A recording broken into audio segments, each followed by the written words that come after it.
전국에 계신 재림꾼인 여러분들 안녕하십니까? 비록 얼굴을 볼 수 없지만 영상을 통하여 함께 말씀을 나눌 수 있도록 인도하신 하나님께 감사를 드립니다. 저는 오늘과 내일 여러분들과 함께 승리의 기쁨을 만끽하라 라는 제목을 가지고 말씀의 은혜를 나누고자 합니다. 저는 1997년 12월 1일에 입대하여 2000년 1월 31일에 26개월 만기 전역한 예비역 병장 서인규입니다. 저는 27사단 이기자 부대 두로하나 포병대대 본부포대에서 중차량 운전병으로 근무하였습니다. 지금 군 생활을 하고 계신 여러분들에게 이런 말씀을 드리면 전혀 공감이 안 되시는 분들도 계시겠지만 제 40여 년의 삶 가운데 군대에서 보낸 26개월의 시간은 가장 행복했고 아름다웠던 추억들이 가득한 시간들이었다고 고백할 수 있습니다. 왜냐하면 하나님과 동행하는 시간이었고 언제나 함께해 주시는 하나님의 사랑과 능력으로 매일같이 벌어지는 사탄과의 전투에서 승리하는 경험을 하였기 때문입니다. 그리고 그 승리의 기쁨을 만끽하며 살았던 26개월의 삶은 그 무엇과도 바꿀 수 없는 소중한 시간이었습니다. 여러분, 군대는 무엇입니까? 군대요. 사전에 보면 군대의 정의는 일정한 규율과 질서를 가지고 조직된 군인들의 집단이다라고 말합니다. 그리고 군대의 존재 목적은 국가와 국민을 적으로부터 보호하는 것이라고 기록하고 있어요. 적으로부터 국가와 국민을 지키기 위해서는 적과의 전투로부터 뭘 해야 합니까? 승리를 해야 합니다. 우리가 잘 알고 있는 육군 복무 신조를 한번 살펴볼까요? 우리는 국가와 국민의 충성을 다하는 대한민국 육군이다.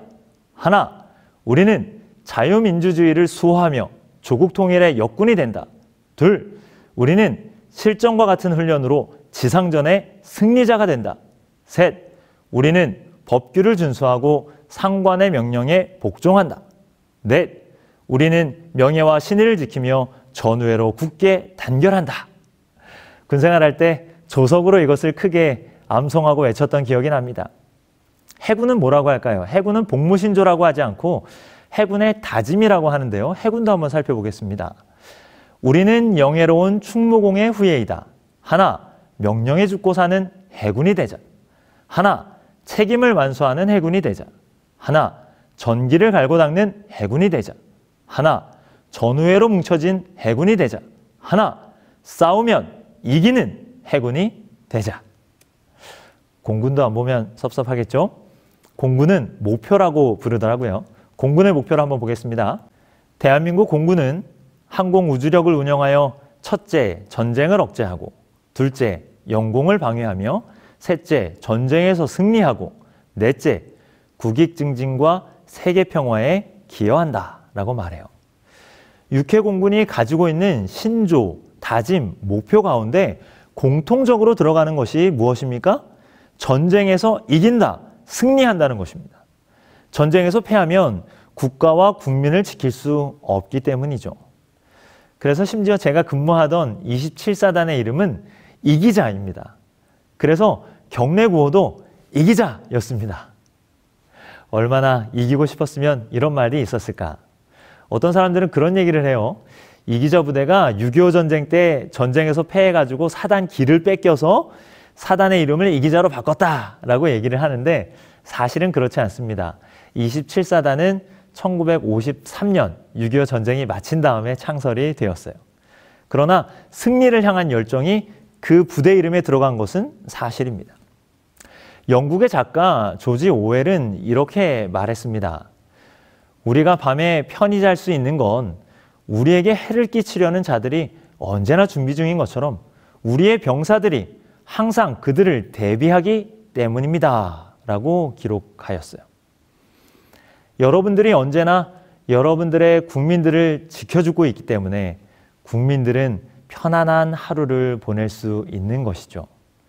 또한 전쟁에서 패하면 모든 것을 잃기 때문에 우리 군인들은 목숨을 걸고 승리하기 위하여 전투에 나가는 것입니다.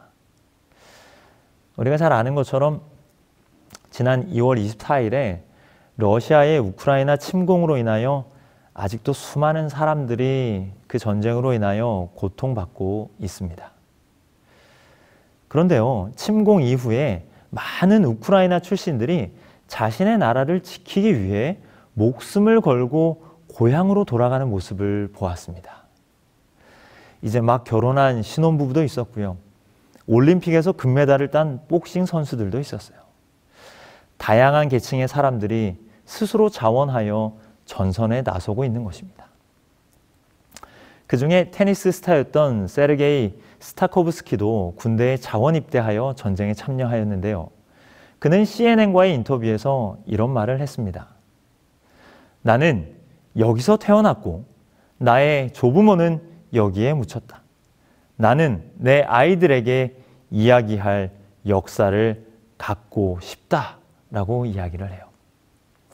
이렇게 수많은 사람들이 자신의 나라와 국민을 지키기 위하여 군대에 입대하고 군인으로서의 사명을 다하는 것입니다. 우리 대한민국도 아직 전쟁 중에 있어요. 그래서 여러분들과 같이 젊은 대한민국의 청년들이 군대에서 나라를 지키고 국민을 지키기 위하여 헌신하고 있는 것입니다.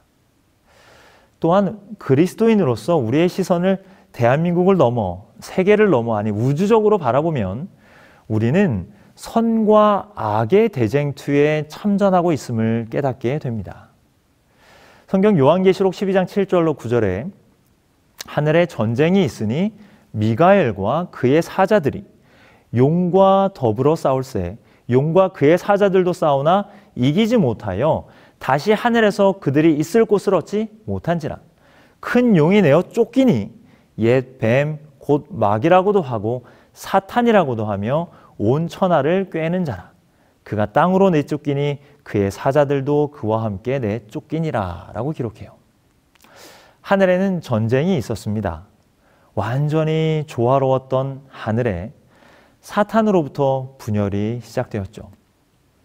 사탄은 하나님의 품성인 사랑을 왜곡하고 하나님의 나라를 대적하여 전쟁을 벌이게 됩니다. 사탄과 그의 추종자들은 하늘나라의 군대장관 미가엘과 그의 천사들에게 패하게 되죠. 그래서 땅으로 내어 쫓기게 되었습니다.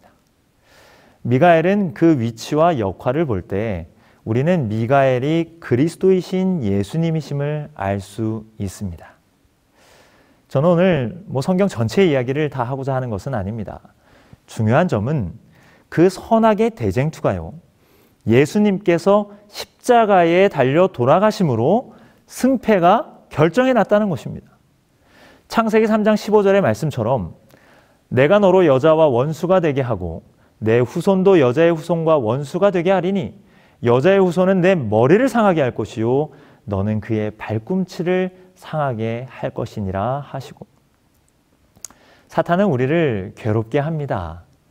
그러나 여자의 후손인 예수님께서는 십자가에 달려 돌아가심으로 사탄의 이기심과 거짓말은 온 우주에 드러나게 되었습니다. 십자가에서 하나님의 품성인 사랑은 온 우주에 드러나게 되었습니다.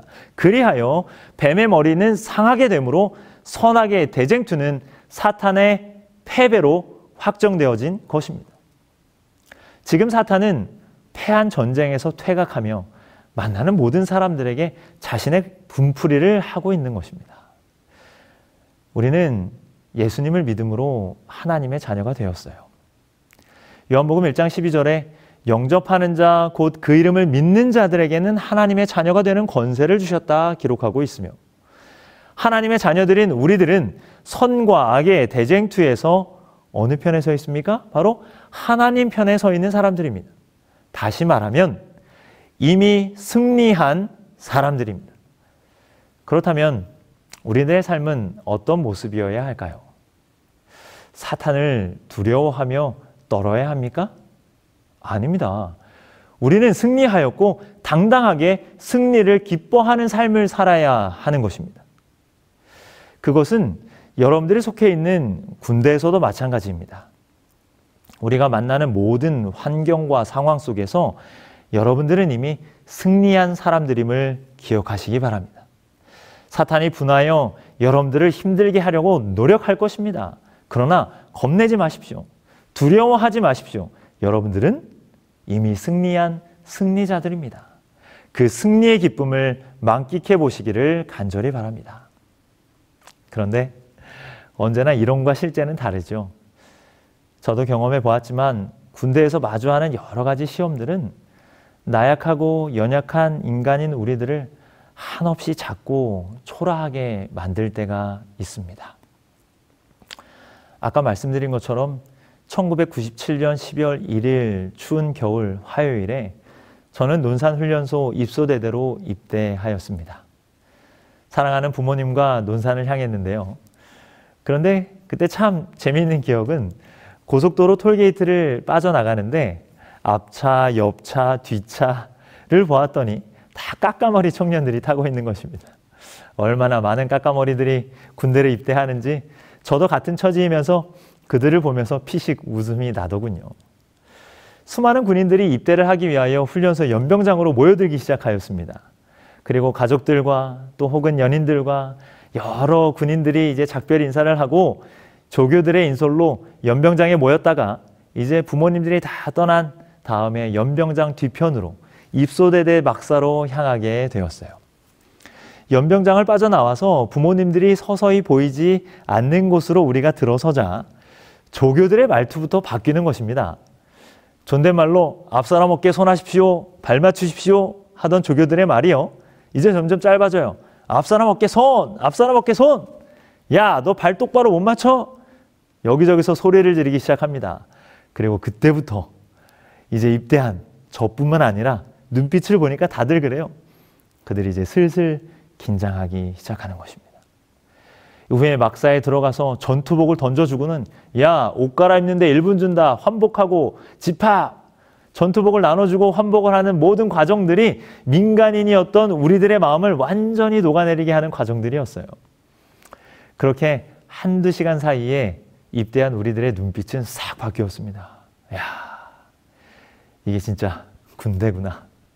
우리가 군에 입대했구나. 그렇게 3일간 입소대대에서 정신교육을 받고 및 신체검사 등을 마무리하고요. 12월 4일 금요일 저는 입소대대에서 이제 훈련소로 배정을 받고 동기들과 함께 더블백을 메고 조교의 인솔로 훈련소 내무반까지 향하게 되었습니다. 제가 배정받은 것은 24년대 8중대 3소대 47번 훈련병이었습니다. 내무반에 도착을 하고 관물대를 정리를 하고 전투화를 닫고 식사 집합을 하니 겨울이니까요. 해가 일찍 지죠. 어느 사이에 일몰 시간이 된 것입니다. 이제 저의 군대에서의 첫 안식일이 시작되었어요. 심장이 막 두근두근거리기 시작하는 것입니다. 야, 어떻게 하면 안식일을 잘 지킬 수 있을까? 누구에게 이야기를 해야 할까? 잘할 수 있겠지? 이런 생각들이 드는 것이죠. 입대하기 전에 사실 저는 아무 걱정이 없었어요. 그냥 아주 담대하였습니다. 왜냐하면 하나님께서 다 해결해 주실 텐데 무슨 걱정을 나는 할 수 있다라고 생각했습니다. 근데 지금 생각하니 그것은 믿음이 아니라 저의 교만이었어요. 그때 제가 뭐라 그랬냐면 스스로 군대에 가서 많은 사람이 신앙을 포기한다 할지라도 나는 절대로 그리하지 않을 것이다. 마치 베드로가 예수님을 부인하기 전 당당했던 그 모습과도 같았습니다. 베드로가 대답하여 이르되 모두 주를 버릴지라도 나는 결코 버리지 않겠나이다 라고 마태복음 26장 33절에 베드로는 말했죠. 그런데 막상 이론이 아닌 실제가 제 눈앞에 펼쳐지고 있을 때 저의 당당함과 믿음은 어디로 사라지고요. 온 세상에 나만 혼자 남겨진 기분이었습니다. 심장은 계속해서 두근두근 뛰어오고 제 발걸음은 중대장님이 계시는 사무실로 향하여야 하지만 여전히 관물대 앞에 꼼짝을 하지 않고 앉아있는 저의 모습을 발견했어요. 그렇게 주저하기를 몇 번 하고 심호흡을 하고 취침점호를 할 때쯤 떨리는 발걸음으로 중대장실을 찾아갔습니다. 그러고는 조용한 목소리로 이야기를 했어요. 중대장님, 저는 제7일 안식일 예수재림 교인입니다. 금요일 해지는 시부터 토요일 해지는 시간까지 훈련에 참여할 수 없습니다. 그러자 중대장님이 저를 힐끗 보시더니 야, 네가 안식교구나. 야, 인마 알고 있어. 근데 그거 야 토요일 오후에만 교회 가는 거 아니냐? 그냥 딴소리 말고 내일 오전에 훈련 받고 점심 먹고 교회 갔다 와. 이렇게 얘기하시는 거예요. 제가 입대할 당시만 해도 5일 근무가 아니었기 때문에 토요일 오전에는 여러 가지 훈련들이 있었습니다. 그리고 토요일 오후에 훈련소 내에 있는 교회에 나갈 수 있었어요. 그 말을 듣고 난 다음에 제가 떨리는 마음으로 다시 중대장님에게 얘기를 했어요.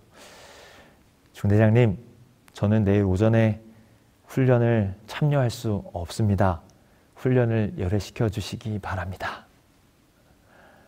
정말 조용한 목소리로 다시 한번 그렇게 부탁을 드리자 중대장님이 이제 슬슬 짜증이 나기 시작하는 것 같아요. 언성을 높이시기 시작합니다. 그리고 화를 내시기 시작합니다. 그러면서 큰 소리로 저에게 얘기하는 거예요. 야 임마!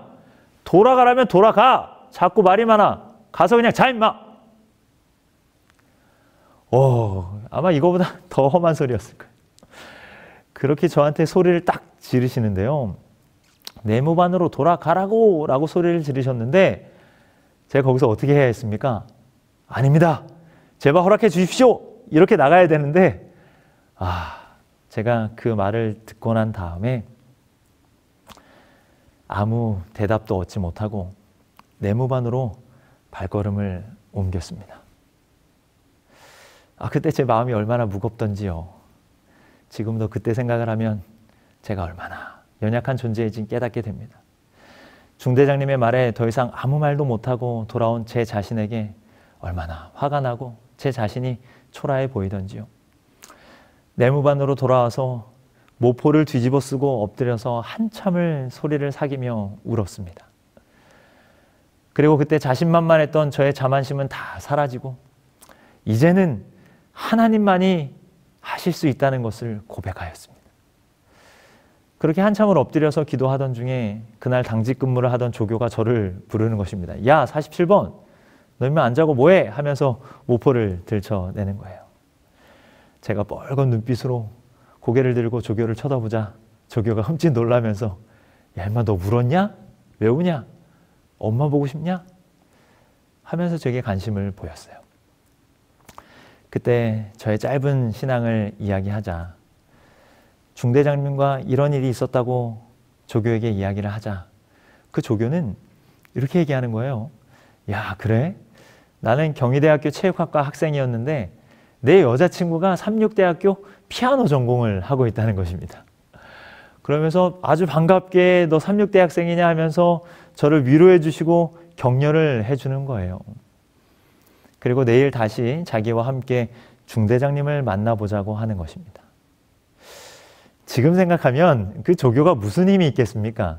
계급은 일병밖에 안 된 조교였지만 그때 저에게는 아주 정말 큰 사람처럼 보였습니다.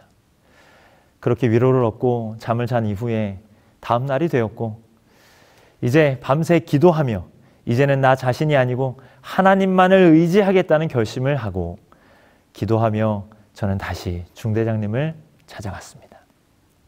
그러나 여전히 대답은 똑같았어요. 훈련 집합 명령을 알리는 종소리가 울렸고 그러나 저는 훈련을 거부하고 중대장실에 그대로 서 있었습니다. 그날 오전은 여러분들께서 상상하실 수 있을 것입니다. 한바탕 전쟁과 같은 오전이 지나갔어요. 훈련 첫날 훈련을 거부한 훈련병이 중대장실에 가만히 서 있으니 얼마나 중대장님이 화가 나겠습니까? 저를 이상하게 그리고 괴물처럼 쳐다보는 동기들도 있었고요. 저에게 손가락질하며 욕하는 조교들도 있었습니다. 그렇게 안식일 오전이 지나가고 오후가 되었을 때 저희 중대로 한 분이 찾아오셨습니다.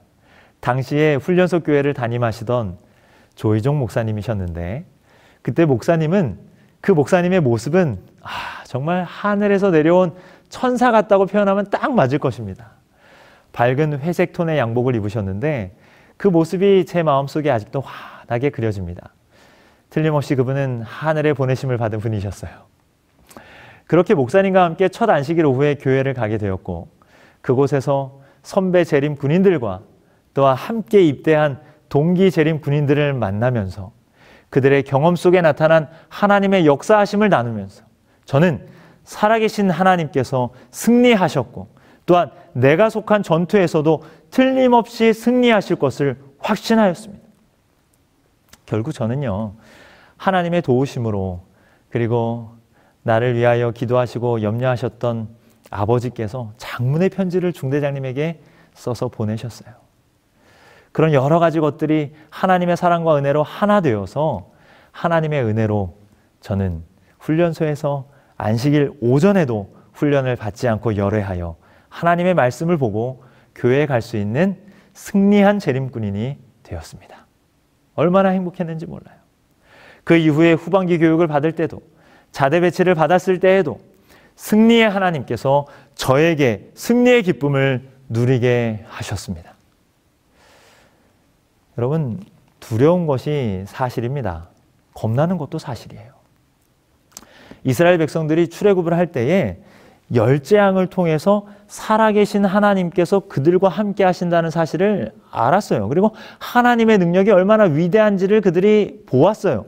그럼에도 불구하고 그들이 홍해 앞에 도달하였을 때 애굽의 병사들이 쫓아오자 그들은 하나님을 믿는 믿음을 가지고 담대하게 서지 못하였습니다.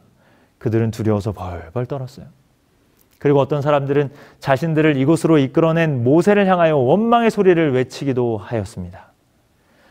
그러나 하나님을 온전히 신뢰하였던 모세는 이렇게 말합니다.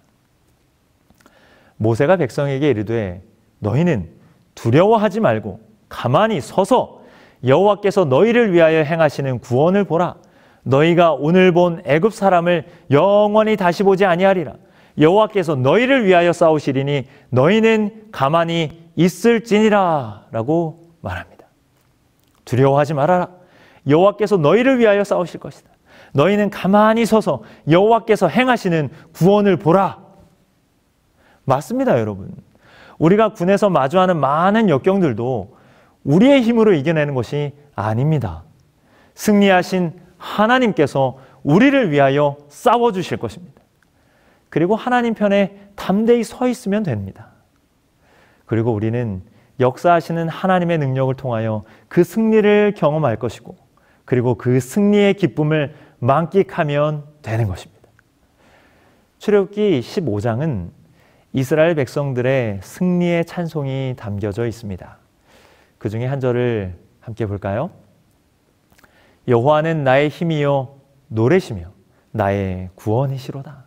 그는 나의 하나님이시니 내가 그를 찬송할 것이요 내 아버지의 하나님이시니 내가 그를 높이리로다 라고 외칩니다. 홍해 앞에서, 애굽의 군사들 앞에서 두려워 떨던 그들이 이렇게 하나님을 찬양하는 것입니다. 그들은 아무것도 하지 않았습니다. 그저 하나님께서 승리하시는 전투에 참여하여 승리의 기쁨을 만끽한 것입니다. 하나님을 사랑하시는 멋진 재림꾼인 여러분, 예수님께서 우리에게 말씀하십니다. 너희가 환난을 당하나 담대하라. 내가 세상을 이기었노라. 세상을 이기신 하나님 안에서 이제는 승리의 기쁨을 누리는 여러분들이 되시기를 간절히 바랍니다. 이미 승리하신 하나님을 찬양하는 삶이 되시기를 간절히 바랍니다. 예수님께서 승리하셨습니다. 계시록 21장 7절에는 이렇게 기록하고 있어요. 이기는 자는 이것들을 상속으로 받으리라. 나는 그의 하나님이 되고 그는 내 아들이 되리라. 계시록 21장에 아름다운 하늘을 설명하시면서 이렇게 얘기하시는 거예요. 이기는 자들은 이 나라를 상속으로 받는다고요. 여러분, 이기는 자가 되시겠습니까? 사탄과의 전투에서 승리하시겠습니까? 승리의 기쁨을 누리며 살아보시겠습니까? 아니면 그 패전한 사탄 앞에 두려워 떨며 사시겠습니까? 계시록 21장 8절은 이어서 이렇게 선언합니다. 그러나 두려워하는 자들과 믿지 아니하는 자들과 흉악한 자들과 살인자들과 음행하는 자들과 점술가들과 우상숭배자들과 거짓말하는 모든 자들은 불과 유황으로 타는 못에 던져지리니 이것이 둘째 사망이라. 보세요. 두려워하는 자들, 하나님을 믿지 못하는 자들, 결국 하나님의 승리를 믿지 못하는 자들은 승리에 동참하지 못하고 결국 하늘을 상급으로 얻지 못하고 어디요? 둘째 사망에 들어간다는 것입니다. 여러분들에게 주어진 이 귀한 시간을 통하여 하나님의 능력을 통해 승리를 경험하는 시간 되시기 바랍니다. 사탄을 두려워하는 것이 아니라 하나님을 두려워하며 그분의 사랑에 감동되어 날마다 하나님과 동행함으로 오늘도 승리의 기쁨을 만끽하는 여러분들이 되기를 바라며 안식일 첫 시간의 말씀을 마치겠습니다.